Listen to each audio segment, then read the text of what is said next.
Joker just made a statement after the first game. He said, "Man, I think I'm playing the best basketball of my career."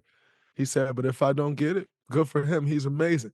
That's the first time I've ever heard Joker like kind of lobby for himself an MVP, which I was a little shocked by. He usually don't give a damn about anything. I was You a gotta little give a shocked. damn when you're He, chasing history, though. Let's say the years before, he was like, okay, if I get it, I get it. There's other dope dudes, there's other great, amazing dudes. Mhm. But this is my best year. Yes. Not only is this my best year, this is my best statistical year Yep. by far than any of these MVP seasons that I had, right? Hmm. So I got to put that out there that, hey, I'm about to break. I'm about to do some shit that ain't nobody ever did in league history. Yep. And so you got to put your bid out there. What Shea is doing, right? Is having a phenomenal season, MVP caliber season, leading the number one team in the league, right? And the way he get down is just, kids love his game. He's a fan favorite. He got the personality, right? The team got the personality. And so, all light is gonna shine that way based on the work that he putting in, the way that they need him, the way he's elevated himself, even more so from last year. But when you look at Joker and what Joker is doing and how he's doing it and being the focal, being the everything for that team, the engine that make that team go. Top five in points, top five assists, top five in rebounds, top five I in think he steals. top three in all of them. Yeah, top three. My bad. Top three. Top three. Come on, man. Come on. I gotta say something. I gotta say something just to let y'all know, like, I know what I'm doing out here.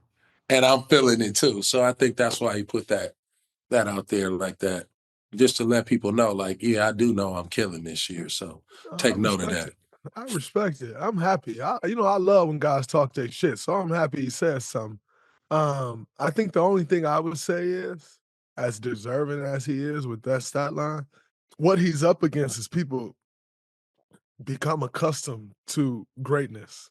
And in turn, like LeBron, for instance, right? Like Bron probably should have like 6 MVPs, 6 or 7. But people get kind of accustomed and bored with greatness.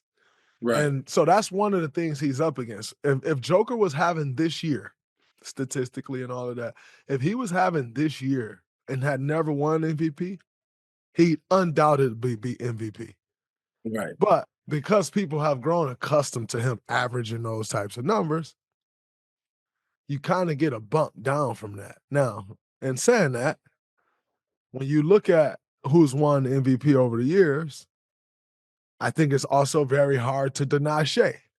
Yep. And that's where I think the voting system becomes a problem because the reality is it's so opinionated. There's no criteria, there's none of these things. The reality is if you had a small committee, they'd probably make them co-MVPs. You know what I'm saying? Yeah. If you had I a mean, small I would say committee, that. you make them I co-MVPs would because I'll say be that. honest with you.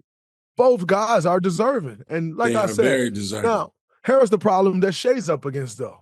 10 years from now, 5 years from now, Joker don't win MVP, and you put those stats next to Shea's stats, everybody gonna be like, yo, what the hell? Like, there's no Right. chance this guy didn't win MVP. Right. Right? Right. And so, but we're not Especially computers. after winning three more.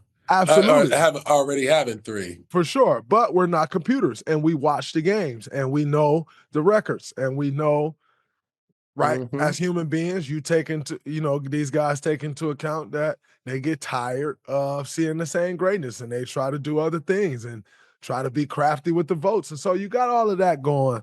I usually like to take a hard stance, but I'll say on this one, man, I wish there was a committee and the voting was different because these guys would be co-MVPs because it's hard to say one of them deserve it over the other one. Both great players, both doing something incredible. Shea leading this young team defensively and offensively. Yeah, for sure. Um, He stepped it and up. they're number one in the league Yep. by what? I don't know if they're number one in the West by 10 games.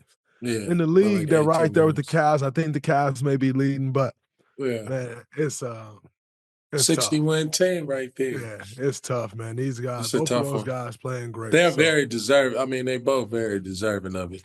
And I yeah. like to see a co MVP. like you can't say one had a better year than the other one It's hard. because they both had incredible years, and one shouldn't overshadow what the other one accomplished this year because they were head and shoulders above everybody else as far as MVP pedigree. BD, in recent weeks, in the podcast community, we've lost Philadelphia 76ers wing Paul George. But that is not the biggest news that come out of Philadelphia in the last couple of True. weeks. Daryl Morey says yesterday, or today, yesterday, that he uses AI to make decisions based, around the team. What are your thoughts on that? Not Allen Iverson, correct? All right. Not Allen So Iverson. AI is artificial Not Allen intelligence, Iverson. right? Yes, it is. And so hear me out. It should be Allen Hear Iverson, me by the out. way, Hear me. but it's It not. should be right. It should be the real AI. But you mean to tell me you're going to use artificial intelligence to judge real human interaction, right? And so when you do use artificial intelligence, you have to prompt the artificial intelligence to tell it, to help it, to tell the artificial intelligence so it can help you make a decision. And it's not making this decision, it's just giving you data and information and a suggestion. Facts. Right. So I say this, the Philadelphia 76ers are screwed. Right? Because you can't blame AI because it still takes the human being to write the prompts. So what the hell, what kind of prompts are you putting in to help you make these decisions, right? Because half the team hurt, right? Half the team don't want to play. I don't know, man. Free all my homies over there in Philadelphia. Uh Shit, my son Oh, used man. AI to make decisions too. It's called a video game, right? But you don't play with people's lives like that, bro. With AI. He does, yeah.